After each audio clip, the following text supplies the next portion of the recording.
Tonight on the Final Play. We felt pretty good about how these values fell. I mean, more so this year than I can recall in a long time. The Saints stuck to their board and ended up using 5 of their 7 picks on defenders. But they almost ended up with quarterback Patrick Mahomes. Yeah, I was very surprised by how open he was, that essentially he said if Kansas City hadn't taken him in the pick before and traded up so much to get him, the Saints would have. We're breaking down all the new members of the Black and Gold. Plus,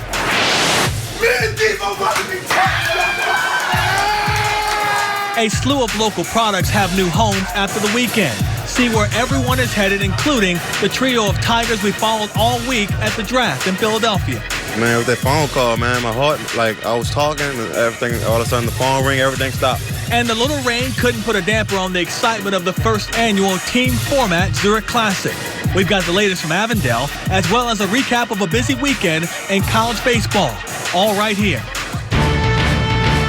From Fox 8 Sports, this is the Final Play, sponsored by Southern Quality Ford and Nissan, innovation that excites.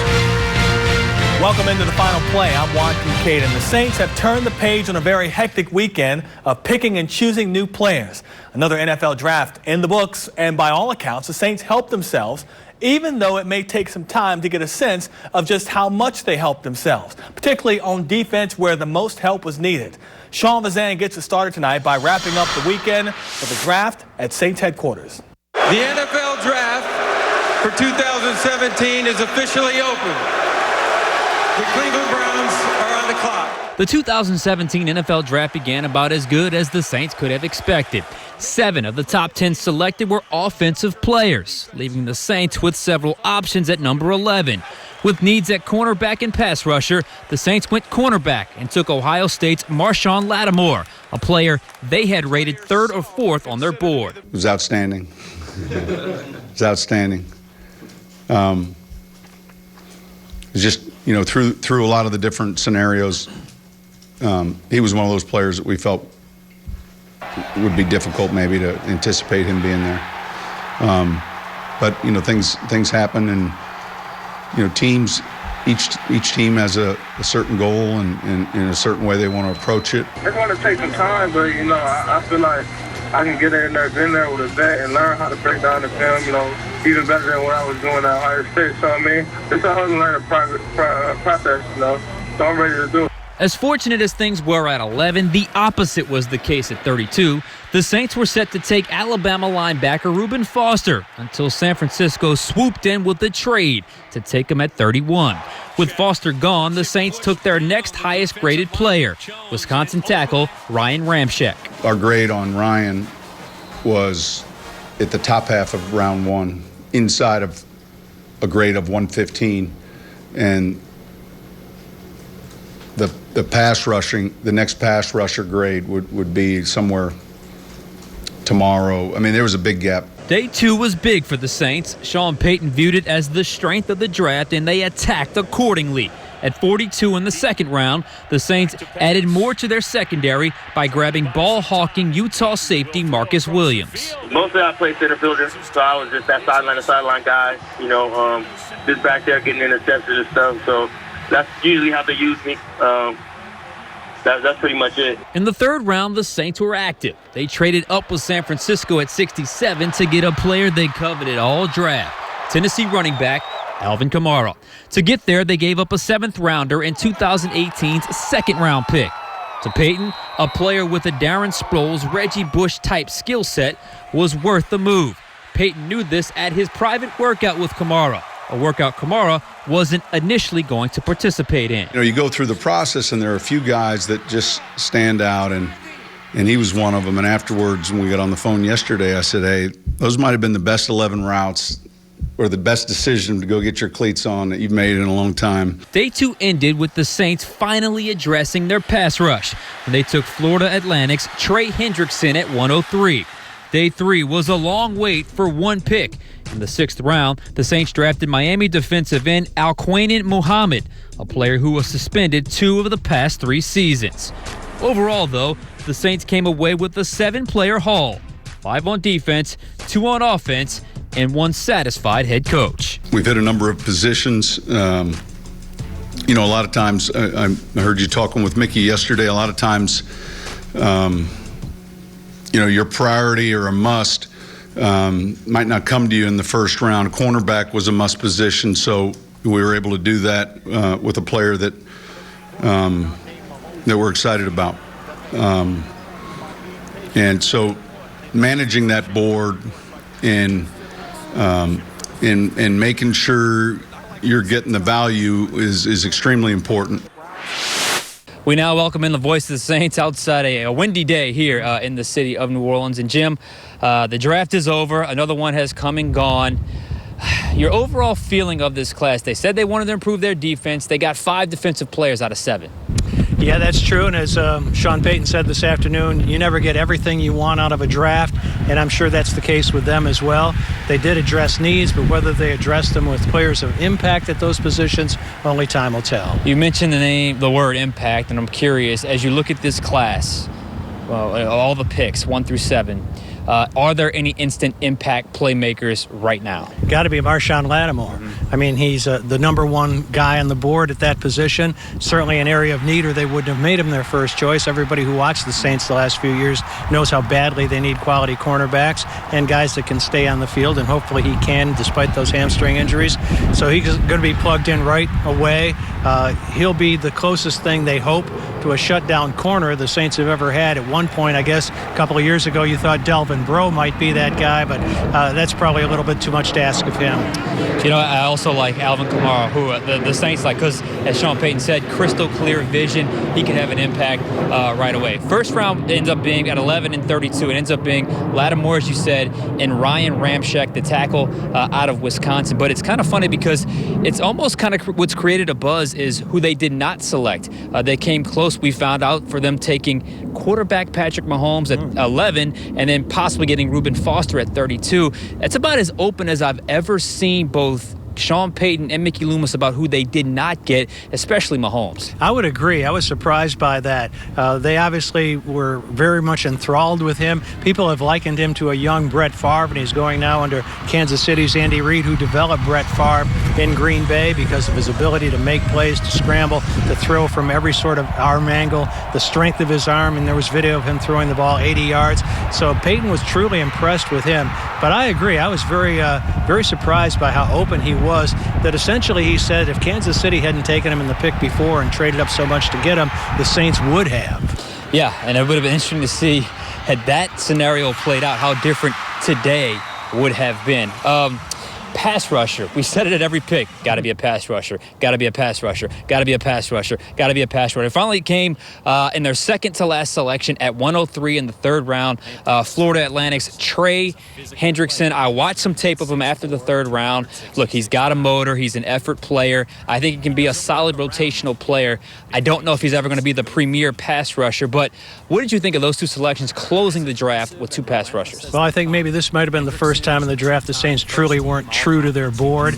I couldn't believe they had Muhammad up as high as they said that they did. There are a lot of people who thought he wouldn't be drafted at all. I mean, the guy hasn't played football in 2 of the last 3 years, but I think this just shows you how desperate the Saints are at that position. I mean, if this guy can come through and just be able to do that and just get on the field on 3rd downs and give you some pressure, give you an occasional sack, then it's been an excellent pick. But I think both of those picks were a little bit of a reach. But then again, they don't have to spend now the whole off season before they go to camp hearing from people, why didn't you get a pass rusher? They got pass rushers, but now the question will be, did they get the pass rusher this team needs so badly? And look, they had multiple opportunities before that to get a pass rusher, and it never came to fruition. Okay, there's been different kind of side storylines to this draft, and one being the Brandon Cooks trade. It ended up being Brandon Cooks for Ryan Ramczyk, the tackle out of Wisconsin, and Hendrickson, as we just said, the defensive end out of Florida Atlantic. On the surface, I can already hear the Saints fans crying about this deal, but I guess you got to kind of wait to see how this plays out before you can truly get a grade on it, right? You know, initially I would say the same thing, but, you know, as we've talked before, you have to have some patience in this. Look at it 3 years from now. Just don't look at it now. In 3 years, you might have exactly the same opinion. Brandon Cooks is an emerging star, perhaps, in this league, and these guys are total unknowns. But then maybe next year, Brandon Cooks, he's not the biggest guy in the world, gets hurt, doesn't have the impact that the Patriots thought he would, and these guys become solid players who can play for the Saints for the next 8 to 10 years. So he's preaching patience. So I'm going to ask him his instant grade on this 2017 draft haul for the Saints. I think probably nationwide, and everybody will have a different opinion, but I think probably most of the pundits will say B-, C+. I'll give him a B-. B- sounds about right, and I think that's pretty fair for this 2017 draft class. Jim, another draft is coming on. It's been fun. Thanks, Sean. Now the on-field work begins. Ready to go. All righty. The Saints have filled out the rest of their roster with these undrafted guys, signing Trayvon Durrell from LSU, also Ahmad Fullwood from Florida, he's a receiver as well, Devereaux Lawrence from Auburn, the defensive tackle, and a linebacker, Sayal Tattoo from BYU. And these 5 offensive linemen on board as well: Colin Buchanan, Cameron Lee, Andrew Lauderdale, Cameron Tom from Southern Miss, and Clint Van Horn from Marshall.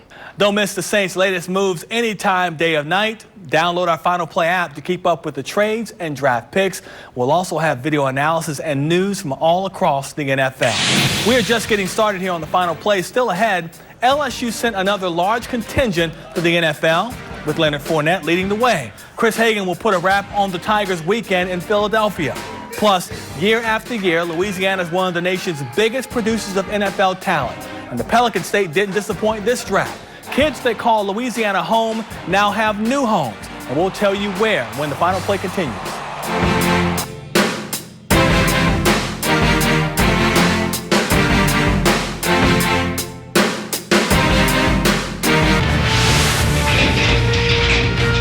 You're watching the Final Play.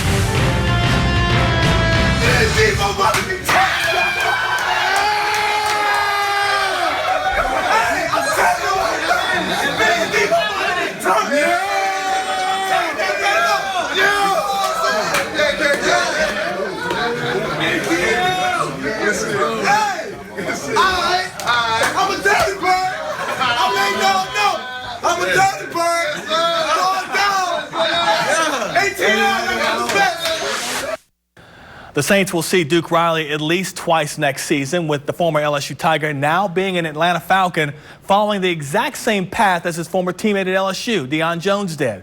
The Dirty Birds grabbed him with the 75th pick. The Saints were picking 76, so they missed out, as they did on every Tiger player that was drafted. And there were a bunch of them, with St. Aug alum Leonard Fournette leading the way. Chris Hagan has more from Philadelphia. In a draft that saw more than its share of surprises in the first round, the one thing we weren't too surprised about was where LSU's 3 stars landed. Leonard Fournette going 4th overall to the Jaguars in dire need of a boost to their backfield. Jamal Adams heading to the New York Jets 6th overall, where he joins a defense desperate to stop Tom Brady. And Tre'Davious White doing the same thing in Buffalo. All 3 were impact players for the Tigers since they stepped on the field inside of Death Valley, and their hard work was finally, rightfully rewarded. Man, with that phone call, man, my heart, like, I was talking and everything, all of a sudden the phone rang, everything stopped, you know, so it was a great experience, man. I just thank God. I feel, honestly, 195 right now, you know, when I was weighing at 212, so I feel good. I'm proud to be a Jet. And it was the best feeling ever. I knew God wasn't going to land me in the wrong spot. The right spot is in Buffalo for me, and I'm looking forward to it. I'm looking forward to getting up there tomorrow and meeting my coaching staff and, you know, getting ready to get to work in a couple of weeks. For all 3 of them, it goes much deeper than football. Fournette says he wants his rise to the NFL to show the youth of New Orleans that they can accomplish their dreams no matter how big. Jamal Adams follows in his father's footsteps, heading to New York. His dad, George, was drafted by the Giants, while Jamal goes to the Jets. He says it already feels like home. My mom's from Yonkers, my sister's from Jersey.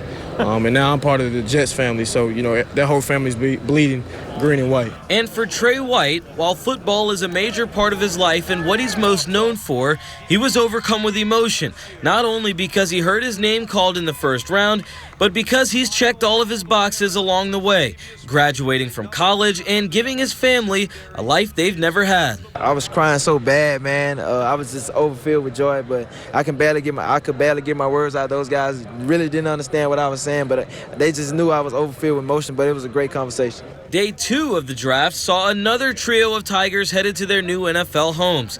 Ethan Posick went 58th overall in the second round to the Seattle Seahawks, while Kendall Beckwith, coming off an ACL tear in November, heads to Tampa Bay.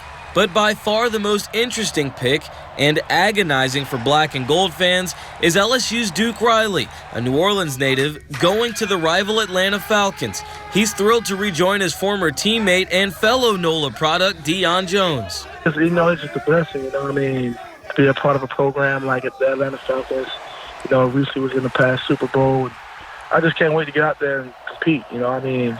I don't want to talk about what I'm going to do. I just want to show people what I can do. Day 3 of the draft for LSU started with Devon Godshot, going a little later than he expected to the Miami Dolphins in the 5th round. It could have been a little early. I thought I was going to go, you know, late second, third round, but, you know, everything happened for a reason. God did it for a reason, but I'm just ready just to get to work. And as the draft rushed to a close, many eyes locally and nationally turned to former Tiger Malachi Dupree. Once the most coveted wide receiver recruit out of high school in 2014, he fell a long way from his mid-round projection. Dupree was the last of 32 receivers to come off the board, selected 247th by the Green Bay Packers. It was a very long day. It was a stressful process, but nothing is more satisfying than finally hearing my name called. And I'm very, very filled with emotions right now, and I'm very thankful to the Packers organization. Reporting on the Tigers, I'm Chris Hagan for the Final Play. And they're celebrating uptown as this Tulane Greenie heard his name called on day 3 of the draft. Tenzel Smart is headed to Los Angeles to play for the Rams. Smart was the 189th pick of this draft's 6th round and is the Green Wave's first draft pick since Lorenzo Doss and Torian Nixon went to the Broncos back in 2015's draft. You know, it was. I just had like one conversation previous to that with the Rams. You know, I talked to the D-line coach when he said he really liked me and stuff. You know, and he said he would love to have me. You know, and they all the coaching staff got together. You know, they finally picked me, man. It's a blessing. As for some local players that got the call over the weekend, Carlos Williams, the MAC 35 alum, he's now a Denver Bronco. Grambling State's Chad Williams was taken 98th overall by Arizona. And Elijah McGuire, who played collegiately at UL Lafayette, after a standout career at Vanderbilt Catholic, is headed to the Big Apple to play for the New York Jets. And here's a kid that the Saints could end up facing in Week 1 if he makes the final 53-man roster. Tayshawn Bauer, who played at LSU, was taken by the Minnesota Vikings after the draft. The 6'5", 250-pound defensive end raised his stock in the Citrus Bowl, where he sacked Louisville quarterback Lamar Jackson 3 times. Other undrafted Tigers to land on teams. The Raiders got safety Ricky Jefferson. The Patriots picked up Dwayne Thomas. The Cowboys will bring in Lewis Neal. Also picked up by the Browns, offensive lineman Josh Boutte. The Colts grabbed Colin Jeter, the tight end. Another tight end, Deshaun Smith. He's headed to Chicago. He got a rookie minicamp invite. As for some local undrafted guys that found homes as well, Jules Sumner's Jeremy Couture was signed by Jacksonville. Nicholls State University offensive lineman Chris Bordelon and defensive back B.T. Sanders signed rookie free agent contracts. Bordelon's going to the New York Jets, while Sanders signed with the Buffalo Bills. Tulane's LeCedric Thompson, Josh Rounds, and Nico Marley are headed to Arizona, Chicago, and Washington, respectively, all with minicamp invitations. When we come back, we know that Mother Nature's a bit iffy when it comes to being a golf fan. Would she show some leniency for today's final round of the Zurich Classic? We'll have an update. Stay with us.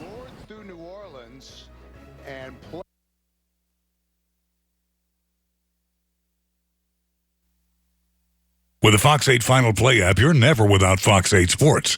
Download the app now for push alerts and the latest black and gold breaking news and highlights. Sponsored by Cadillac of New Orleans. New owners, new attitude. You're watching the Final Play. It never fails. The Zurich Classic's final round rolls around, and along with it, Mother Nature comes riding in on a rain cloud. If you think back to how this tournament was decided a year ago, rain on Thursday, Saturday, and Sunday made it into a 54-hole tournament to be concluded on Monday. Today, heavy rains delayed the final round start until late afternoon, and there to wait it all out was our Garland Gillen.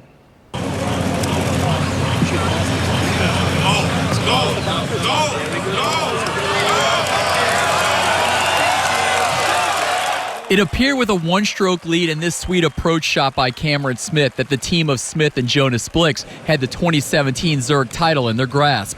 Kevin Kisner could still tie the tourney by holding this shot out, but it was from 94 feet out. So you're telling me there's a chance?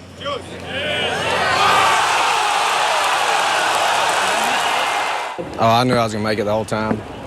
Nah, just kidding. I just told myself to get it there. He had a great shot. I thought I had a chance, and, we had birdie. We knew they were going to make birdie, so it's just one of those shots that you dream about. No, I would rather hit it in that water than leave it short. There was no point in leaving it short, and I knew I hit it a little too hard when I touched it, but I love the line, and when I hit the flag, I said, just please don't come out of there. So for the second year at the Zurich Classic, we'll have a Monday finish. They'll tee off at 8 in the morning, starting on 18. They only can play one hole. Admission is free. From Avondale, Garland Gillen for the Final Play. Coming up, Diamond Games. Skipped on the plate, Gazzo's throw in time, they got him.